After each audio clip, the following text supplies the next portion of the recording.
Le but de cette vidéo est d'illustrer le produit scalaire entre deux vecteurs. Alors je peux très bien prendre un vecteur U qui a pour composante 2, 3 et le vecteur V qui lui a pour composante 5, moins 1. Le produit scalaire, c'est multiplier le vecteur U par le vecteur V.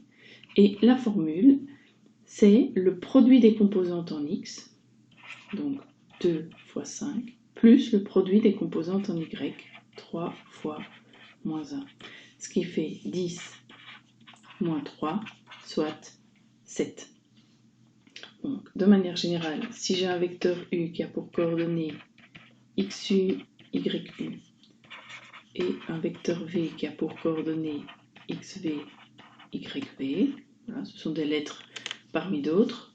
Dans le cours, je pense qu'on a plutôt mis U, XY et V, X', Y'. Ça ne change pas grand-chose, puisque le produit scalaire de U et de V, c'est le produit des composantes en X, donc XU fois XV, plus YU fois YV.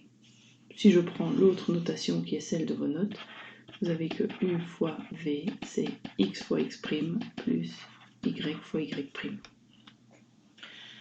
Petite particularité, c'est que le produit scalaire, ça mesure un petit peu l'intensité de la liaison entre ces deux vecteurs, donc c'est à quel point est-ce qu'ils varient dans le même sens ou pas.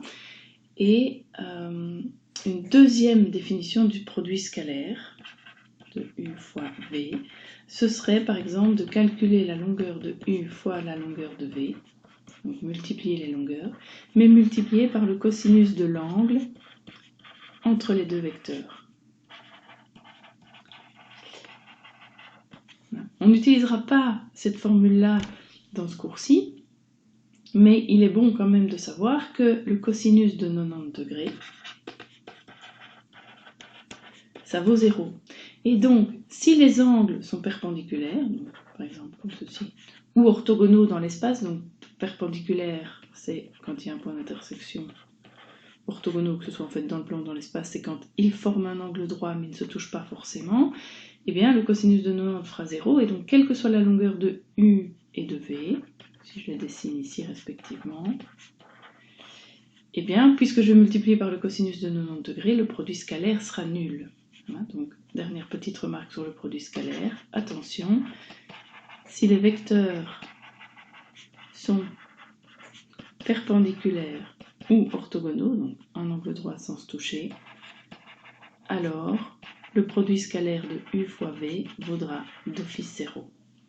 Voilà, c'est tout ce qu'il y a à savoir sur le produit scalaire et le lien avec la perpendicularité ou l'orthogonalité des vecteurs.